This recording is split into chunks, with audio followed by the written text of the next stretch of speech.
러시아와 우크라이나가 전쟁을 하고 있는 현 시점에서 얼마 전 한 커뮤니티의 우크라이나로 돌아보며 한국에서 여성 징병이 불가한 이유라는 글이 올라왔습니다. 과거 윤지선 교수의 한남층 및 관음충으로의 변이를 곤충군 집체와 비교 분석한 논문으로 인해 세상이 떠들썩했습니다. 한남충은 한국 남자벌레라는 뜻이며 주로 레디컬 페미나 여초 커뮤니티에서 남성들을 비하하기 위해서 사용되는 은어입니다. 한남충이라는 언어를 사용함으로써 남녀 간의 분쟁이 지속적으로 심화되고 있는 것이 현실입니다. 최근 윤지선 교수의 논문이 결국 철회가 된 것은 여러분들께서도 잘 알고 계실 겁니다.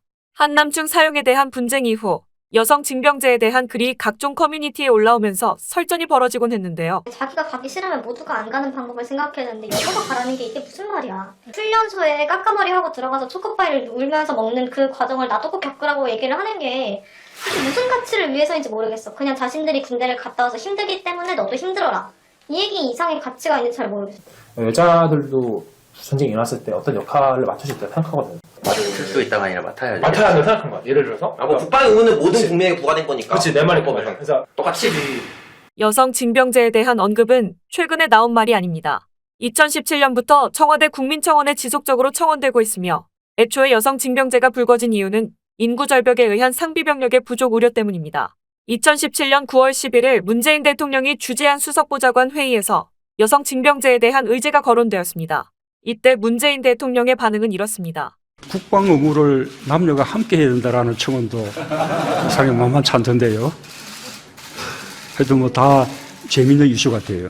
한 나라의 통치권자인 문재인 대통령은 10만 명 이상의 청원된 의제의 본질을 보려고도 하지 않은 채 재미있다라는 말 한마디로 웃기는 농담 취급을 했습니다. 소통을 강조했던 정부가 의견을 가벼이 넘기는 행동에 화가 날 수밖에 없습니다. 여성 징병제에 대해 청와대 국민청원은 현재까지 총 7건이 접수되었는데요. 그중 답변 기준 충족은 단 1건이며 2022년 4월 22일 국회 국민동의청원에서도 검토 요건 충족이 되었습니다.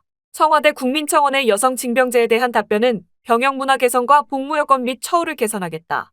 즉 여성 징병제를 요구하는 목소리는 성평등이나 병력의 소요 등에 대한 의제보다는 단지 남성 단독 징병에 대한 불만으로 인해 생겨난 반발 수준에 치부하는 것으로 볼 수 있습니다. 청와대의 답변을 정리하자면 여성 복무를 거부한다는 답변으로 해석될 수 있는 것입니다. 국회 국민동의청원에서의 답변 또한 2021년 8월 20일 제390회 국회 국방위원회에서 심사를 받았으나 회의 진행상 제일 마지막인 제70항의 안건으로 배치된 다음 회의 내용으로 다뤄지지 않고 곧바로 청원 심사 소위로 넘겼습니다. 국회의원 중 어느 누구도 뜨거운 감자를 다루고 싶어 하지 않기 때문입니다. 이것이 대한민국이자 국회의원들의 행동입니다. 여러분들은 어떻게 생각하십니까? 서두가 길었습니다. 한 커뮤니티의 여성들이 군대를 갈 수 없는 이유 10가지라고 해서 글이 올라왔는데 이 부분 한번 알아보겠습니다. 첫 번째는 여자는 힘이 약해서 취사병도 어렵다. 취사병들은 보통 새벽 4시 30분에 깨우는 불침번의 소리에 일어납니다. 부대마다 다르겠지만 적게는 400명에서 최대는 1,500명의 식수 인원을 책임집니다. 4시 40분부터 배식이 시작되는 6시 30분 전까지 모든 준비를 마무리합니다. 그리고 배식이 끝나고 나면 주방 청소부터 음식물 쓰레기, 정리정돈을 마치면 30분 휴식 후 다시 중식과 석식 배식을 위해 반복된 일을 하게 됩니다. 얘네들하고 똑같이 아침에 기상해서 저녁 때까지 해보면 그런 말씀 전혀 못하실 거예요. 학교나 기관에서 일하시는 급식 아주머니께서도 군대 취사병들과 함께 체험을 하셨지만 이 힘든 취사병 생활을 여성들도 할 수 있다는 것이겠죠. 모든 세상의 어머니는 위대하다. 이런 말이 있습니다. 2030 여성분들도 이제는 위대하다는 말을 들을 수 있습니다. 두 번째는 여자가 전방 경계를 어떻게 서냐. 현재 복무하고 있는 여군 또한 국가 수호를 위해 전후방 각지에서 활약하고 있는 여군의 수는 1만 4천여 명이라고 합니다. 복무하고 있는 여군들 또한 전투부대 지휘관, 접적, 경계부대의 여군들을 적극 보직하여 해당 부대에 근무하는 여군들도 증가하는 추세라고 국방부가 밝혔습니다. 이렇게 현 여군들도 군복무를 하고 있는데 뭐가 문제일까요? 세 번째는 여성은 체력적으로 약해서 행군 등의 어려움이 있다. 지금 보고 계시는 영상처럼 현재 여군들도 남성과 똑같이 행군을 하고 있습니다. 모든 여성분들이 체력이 약한 것은 아닙니다. 본인이 약하다고 생각하고 있으며 그렇게 행동하고 있기 때문입니다. 체력을 키우면 남성처럼은 아니지만 남성의 80% 정도는 체력을 키울 수 있습니다. 네 번째는 남자 병역 기간을 늘리면 된다. 역대 육군 복무 기간을 보면 1953년 36개월을 시작으로 1962년에는 30개월 그리고 1968년에 다시 36개월로 늘었다가 2003년 24개월로 줄면서 현재 2021년에는 18개월로 줄었습니다. 축소된 군대 종류별 복무 기간을 살펴보면 위에 언급했듯이 육군은 18개월, 해군은 20개월, 공군은 22개월, 해병대 또한 18개월이며 사회복무요원은 21개월입니다. 남성들은 본인의 의사와 관계없이 나라를 위해 군대에 입대하게 됩니다. 그러면서 군대 복무 기간 동안 사회 진출을 위한 자기개발이라는 것은 할 수가 없으며 오로지 나라를 위해 군사훈련을 받는 것이 현실입니다. 또한 군대에서의 부조리로 인해 정신적 고통을 제대에서까지 겪고 있기도 합니다. 그런데 여성들은 남성들을 조롱하듯 이렇게 말하고 있습니다. 씨발돈 아까워. 진짜게 부럽다. 군대 가서 팽팽 놀고 돈도 줘, 밥도 줘. 씨발 차라리 내가 갈게. 아니 밥도 주고 재워도 주고 뭐다 해주는데 도대체 돈이랑 혜택은 왜 해줘? 군대가 팽팽 놀고 돈도 주고 재워도 주고 밥도 준다고 부럽다고 하니 여성들도 군대에 가야 한다는 것입니다. 여성도 남성과 동등하게 징병제로 군대를 같이 가서 근무를 하면 절대 그런 말을 하지 못할 것입니다. 군대를 가지도 못할 거면서 남성들의 군복무 기간 늘리면 된다는 말도 안 되는 소리를 하고 있는 것이 참 어이가 없습니다. 2021년 여성 군복무에 대한 찬성과 반대 여론조사 그래프입니다. 전국 만 18세 이상 국민 1000명에게 여성의 군복무에 대해 어떻게 생각하는가를 물은 결과 전체 응답자 중 48.8%가 찬성한다. 적극 찬성 21.0%, 다소 찬성 27.8%라고 답했습니다. 반대한다는 의견은 44.9%이며 적극 반대 19.3%, 다소 반대 25.6%, 잘 모른다는 의견은 6.4%였습니다. 찬성 의견에서의 남성은 찬성 56.0% 반대 41.4%이며 반대 의견에서의 여성은 찬성 41.7% 반대 48.2%로 집계됐습니다. 그중 30대 여성에서는 찬성 44.2% 반대 48.8%였습니다. 여론조사처럼 하루빨리 여성 징병제가 시행되어야 말도 안 되고 논리도 없는 페미니스트들의 행동들이 잠재워질 것입니다. 다섯 번째는 남성 병역 기간 3년대 여성 징병. 투표하면 남성 병역 3년의 표가 쏠린다. 2021년 12월 통계청에서 집계한 자료입니다. 현재 대한민국 총인구 수는 5,163만 8,809명입니다. 이 중 남성이 2,574만 6,684명, 여성은 2,589만 2,125명입니다. 여성이 더 많아서일까요?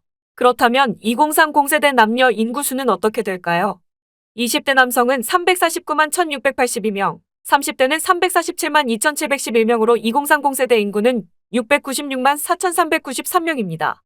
20대 여성은 316만 4,241명, 30대는 325만 724명으로 2030 세대 인구는 641만 4,965명입니다.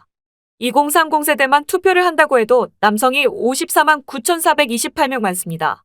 이래도 남성 병역 기간 3년으로 표가 쏠릴까요? 제가 볼 때는 여성 징병으로 표가 쏠리지 않을까 생각됩니다. 그렇다면 만약 여성 징병을 한다고 했을 때 37세 미만 출산하지 않은 여성 징병 대 23세 미만 여성 징병 투표한다면 어떻게 될까요? 이 부분에 대해서는 여러분들께서 댓글로 의견 부탁드립니다. 여섯 번째는 첨단 무기로 싸우는 시대인데 군 규모를 출생아 줄어든 만큼 축소하자. 군 규모가 줄어든다면 부대마다 경계 근무 범위가 넓어질 뿐만 아니라 경계 시간도 늘어나게 될 것입니다. 그렇다면 곧 경계 근무 실패로 이어지고 경계 약화로 전쟁까지 벌어질 수 있는 빌미를 가져올 것입니다. 여러분들도 아시겠지만 지금의 병력으로도 북한군이 비무장지대를 지나 우리나라 철책선을 넘어오거나 북한으로 월북하는 것을 잘 막아내지 못하고 있는 것이 현실입니다. 북한군 한 명이 강원 동부전선 군사분계선을 넘어 귀순했습니다. 비무장지대에서 북한군 10여 명이 군사분계선 근처까지 내려오다가 우리 군의 경고 사격을 받고 돌아갔습니다. 군의 경계태세 책임론이 불거지고 있습니다. 군의 기강에 문제가 있기도 하겠지만 군 규모가 줄어든다면 탈북과 월북이 더욱 늘어날 것이며 전쟁으로 벌어질 수 있다는 것을 여성분들은 군대를 다녀오지 않아서 이해를 못하는 듯합니다. 일곱 번째는 북한군 약한데 굳이 여성 징병해야 하나.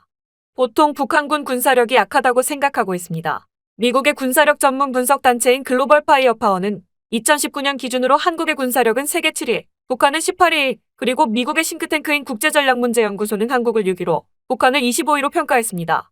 2020년 국방백서에 따르면 한국의 육군 병력은 42만여 명이고 북한은 110만여 명이며 병력 숫자나 주요 장비의 보유량으로 보면 북한이 압도적이지만 한국 육군은 북한에 비해 첨단 전력으로 무장하고 있는 것으로 평가하고 있는 것이 현실입니다. 군사력 평가는 단순히 병력과 무기 수량만으로 합산해 평가하면 현실과 동떨어진 결과를 보게 될 수 있습니다. 그러나 여기서 가장 중요한 사항을 빠뜨린 것이 있습니다. 그것은 바로 북한의 핵무기이며 GFP 지표와 정부의 군사력 평가 모두 북한군 핵무기 능력은 검토하지 않았다는 것입니다. 북한은 한국과 달리 SLBM의 핵탄두 탑재도 가능할 것으로 전망된다는 것입니다. 북한이 핵무기를 탑재한 잠수함을 바다에 숨겨두면 한국과 우방국에 심각한 위협이 될 수 있는 것입니다. 또한 압도적인 수량의 신형 유도 무기를 기습적이고 동시다발적으로 쏟아낼 수도 있다는 것입니다. 하늘을 덮는 강철비에 핵무기 한 개가 섞여 날아온다면 한미연합군이 이걸 놓치지 않는다고 누가 장담할 수 있을까요? 북한 잠수함이 한반도 인근 바다에 숨어 있다가 며칠 뒤에 갑자기 떠올라 핵무기를 쏜다면 감당할 수 없을 것입니다. 그리고 가장 중요한 것은 중국이나 러시아가 북한을 돕는다면 우리나라는 전쟁에서 감당할 수 없을 것입니다. 북한의 군사력 및 전술이 무서운 것이 아닙니다. 북한과 우호 관계인 중국과 러시아가 문제인 것입니다. 8번째는 여자를 군대를 보내면 아이는 누가 낳냐. 지금 보시는 도표는 2021년도 통계청이 발표한 자료입니다. 출생아 수 추이를 보면 2015년에는 43만 8,400명으로 1.24명을 낳았지만 점차 줄어들어 2021년에는 13만 2만 6,917명으로 0.82명으로 줄어든 것을 확인할 수 있습니다. 세계적인 출생아 추이를 살펴보면 우리나라 여성 1명이 평생 낳을 것으로 예상되는 평균 출생아 수를 뜻하는 합계 출산율은 1.1명으로 세계 최하위인 198이었습니다. 세계 평균은 2.4명이었으며 우리나라보다 출산율이 낮은 국가는 없었습니다. 이런 상황에서 우리나라 여성들은 이렇게 말을 하고 있습니다. 난 키우는 것보다 낳는 게 싫어서 안 낳으려고 하는데 다들 키우는 게 싫다고 하더라. 크크크. 난 낳을 바에야 키우는 게 나을 것 같음. 그래도 둘 다 싫기는 함. 애 낳을 수 없는 남자들이 몰려와서 화낼 이유가 뭔지 도통 이해가 안 가네. 이응시오시응 직접 낳으셈. 2030 여성이 안 낳겠다는 게 뭐 어때서요? 출생률 맡겨놓음. 결혼을 해서 사회적 현실에 의해 아이를 가질 수 없는 것에 대해서는 이해하지만 그렇지 않은 상황에서 아이를 안 낳겠다고 거부한다면 도대체 뭘 하겠다고 하는 것인지. 매번 남녀평등을 외치면서 본인들이 하고 싶은 대로만 하려고 하는 것이 남녀평등인지 물어보고 싶습니다. 도대체 어떻게 하는 것이 남녀평등일까요? 이번 도표는 19세에서 21세까지의 군 예상 징집 인원 및 신규 병역 자원 예상 현황입니다. 2021년 현재 징집 인원은 38만 6천 명, 신규 병역 자원은 26만 명입니다. 그렇다면 2040년에는 어떻게 될까요? 2040년에는 징집 인원은 17만 6천 명, 신규 병역 자원은 14만 9천 명으로 예상된다고 합니다. 2020년 12월 기준 남북 간의 군사력 현황을 보면 우리 군의 병력은 총 합계 55만 5천여 명이며 북한의 병력은 총 합계 128만여 명인 것을 보면 턱없이 군사력이 약한 것을 볼 수 있습니다. 그렇다면 2040년에는 도대체 얼마나 차이가 날까요? 군사력에 큰 문제가 발생할 수 있기 때문에 앞으로는 여성 징병제를 할 수밖에 없을 거라 생각됩니다. 9번째는 여자는 주로 비전투병과 가능성이 높은데 해당 병과는 인원이 적지 않나. 현재 여군들은 일반병으로 시작하는 것이 아니라 부사관인 하사부터 시작하게 됩니다. 그리고 비전투병을 선호하는 것 또한 현실입니다. 그렇지 않은 여군들도 있습니다. 왜 비전투병과를 선호할까요? 비전투병과는 전투병과에 비해 위험성이나 훈련에서 약하다고 생각하기 때문일 것입니다. 전투병과와 비전투병과는 어떻게 분리되는지 간단하게만 도표로 보고 넘어가겠습니다. 육군은 총 31개의 병과이며 이중 전투병과가 11개 병과 그리고 20개 병과가 비전투병과입니다. 해군은 총 14개 병과이며 이중 전투병과가 3개 병과 그리고 11개 병과가 비전투병과입니다. 공군은 총 19개 병과이며 이중 전투병과가 5개 병과 그리고 14개 병과가 비전투병과입니다. 비전투병과 중에서 취사병을 잠시 예로 들어보겠습니다. 국군 총 인원 55만여 명 중 육군은 7천여 명, 해군과 공군은 1천여 명이 취사병입니다. 취사병 한 명이 삼시세끼를 담당해야 할 인분은 약 75인분입니다. 75인분을 한 명이 담당해야 하는 것이 쉬운 것이 아닙니다. 위에서도 보셨겠지만 조리원에서 급식을 담당하시는 분도 하기 힘들다고 하는 것을 보셨을 겁니다. 남자 병사도 힘든데 여성들이 할 수 있을까요? 그렇다면 비전투병과에서도 어느 병과에서 일할 수 있을까요? 저의 개인적인 소견에는 인사행정분이라고 생각됩니다. 특수병과인, 의정, 수익, 간호, 군종, 기묵, 군입, 치입, 법무가 있겠지만 말 그대로 특수병과마다 좀 다르겠지만요. 이런 가운데 올해 3월 11일 국방연구원에서 발표한 여군 확대 추세 분석과 정책 방향에 대한 연구 논문을 보면 여군의 군별 병과별 점유율 현황 그래프를 보시면 행정과 특수병과 쪽이 가장 많이 차지하고 있는 것을 보실 수 있습니다. 10번째는 여군 대상 성폭력 어떻게 할 거냐. 공군 대령이 여성 장교 후보생에게 이름표를 달아주면서 가슴을 누르며 성추행했다는 의혹이 제기됐습니다. 현역 해군 중령이 부하 여사관을 성폭행하려는 혐의로 긴급 체포됐습니다. 현역 중령이 부하 여군을 성폭행한 혐의로 구속됐습니다. 해군 장성이 부하 여군을 성폭행하려 한 혐의로 긴급 체포됐습니다. 성폭행을 당한 뒤 수치심을 토로했던 임관 5년차 여성 해군 대위가 스스로 목숨을 끊었습니다. 군대 내에서 벌어지는 성범죄는 중범죄이며 군대라는 특수한 조직이라고 해서 은폐하려는 문화에서 벗어나 정확한 조사와 처벌이 이루어져야 할 것입니다. 2019년도 군대 내 인권 상황 실태조사 보고서를 보면 최근 1년 부대에서 성 관련된 고충이 제기된 적이 있었냐는 질문에 여군은 7.7%, 병사와 남성 간부는 각각 5%와 2.6%였다고 답했습니다. 강제로 성적 접촉을 당하고도 상관에게 보고되지 않는 가장 큰 이유에서는 여군은 46.1%, 병사는 38.1%가 불이익이 두려워서를 꼽았으며 남성 간부 30%는 가해자와의 관계를 꼽았습니다. 이번 자료 2020년 군대 내 성폭력 여성 피해자 및 남성 가해자 비율을 보면 여성 피해자 중 중사 하사가 52.6%로 가장 많았으며 그 다음으로 군무원, 대위, 중사 소위 순입니다. 남성 가해자는 선임 부사관이 50.6%로 가장 많았으며 그 다음으로 영광장교, 기타 순이었습니다. 군대 내에서의 성범죄는 여성만의 문제가 아닙니다. 여성 또한 심각한 고충을 받고 있는 것이 현실이지만 군대를 다녀온 남성분들이라면 잘 알고 계실 거라 생각됩니다. 뉴스보도 보시고 이어가겠습니다. 공군 부대에서 또다시 집단 폭행과 성추행 등 가혹 행위가 벌어졌다는 의혹이 제기됐습니다. 강원도 화천에 있는 한 육군 부대에서 상병 1명이 후임병 10명을 성추행했다는 폭로가 나왔습니다. 해병대에서 선임병 4명이 병사 1명을 6개월간 지속적으로 성추행하고 폭행을 했다는 주장이 나왔습니다. 2020년도 국가인권위원회에 보고된 군대 내병사 성폭력 실태조사에서는 병사들의 성폭력은 후임병들에게서 나타나고 있다고 조사됐습니다. 성폭력 피해 유형을 보면 총 피해 건수는 386건으로 나타났으며 강제추행 195건, 성희롱 126건, 강간 및 유사강간 52건, 디지털 성폭력 13건으로 19년 대비 42% 증가한 수치입니다. 군내에서 성범죄 피해를 겪은 병사 386명 중 가해자가 동료, 선후임병인 인원은 총 337명으로 10명 중 9명이 동료에 의한 성범죄였습니다.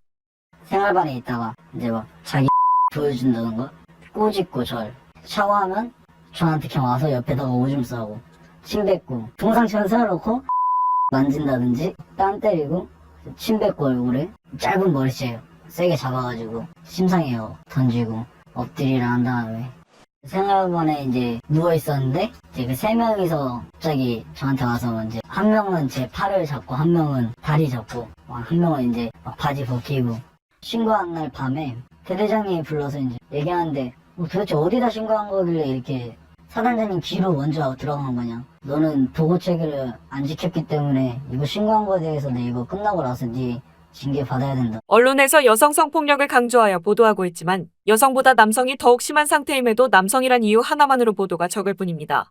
군대 내에서의 성폭력은 매일 한 건씩 일어나고 있습니다. 하루빨리 군대 내에서의 성폭력이 근절되었으면 하는 바람입니다. 지금까지 시청해주셔서 감사합니다. 여러분들의 소중한 댓글을 남겨주세요. 오늘 내용이 좋으셨다면 구독과 좋아요 부탁드립니다.